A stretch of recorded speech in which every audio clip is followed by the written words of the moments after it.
Chapter 74. Shell and Soul.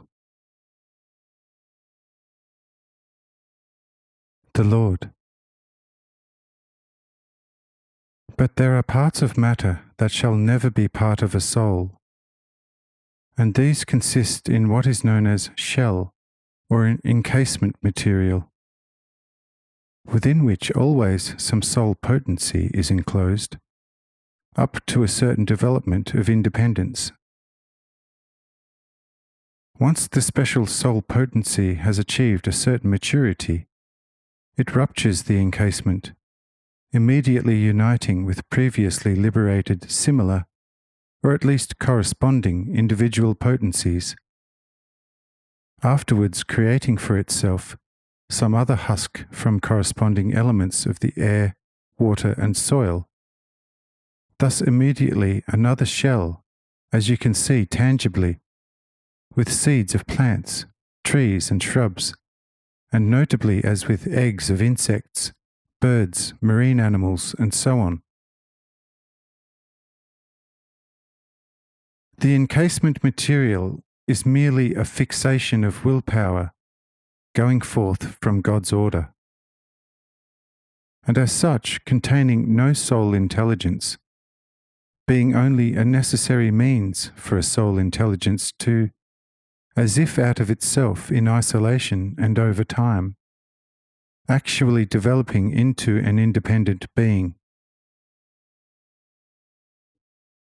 Wherefore the world of matter is by up to 2/3 soul and 1/3 soulless whole, as carrier of initially individual and gradually consolidating and finally fully mature and ripe soul life.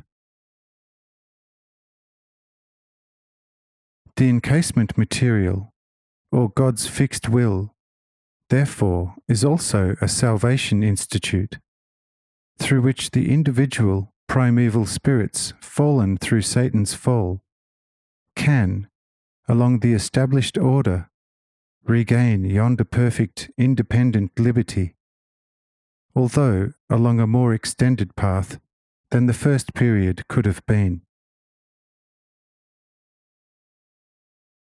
Since time does not, however, trouble or tire God, because he keeps the achievement and realization of his great ideas constantly, as if currently before his all-seeing eyes, independently of time duration.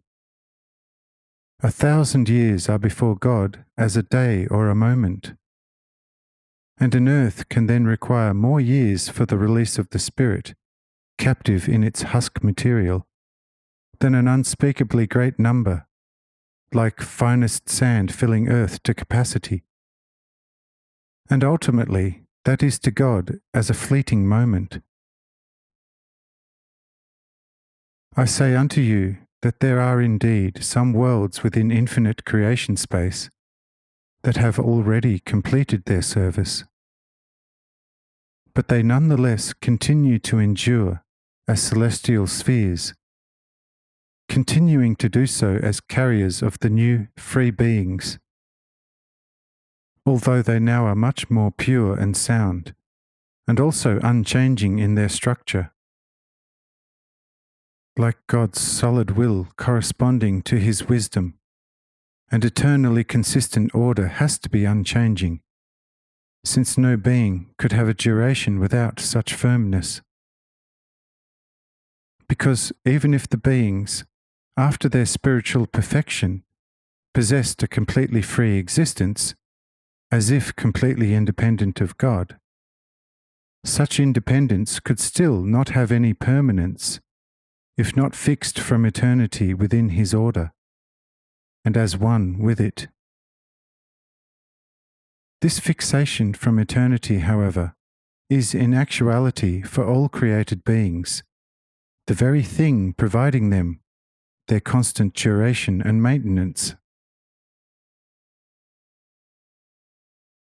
However, from this it arises like by itself, that nothing which has ever been created by God in whatever form can never cease to exist or be disposed of. It can change its form and progress from a lesser to a more perfect form, also in reverse, as we have seen such with the primeval created spirits. But nothing can ever be destroyed once given existence by God. Tell me, Cyrenius, whether this issue is now somewhat clearer to you.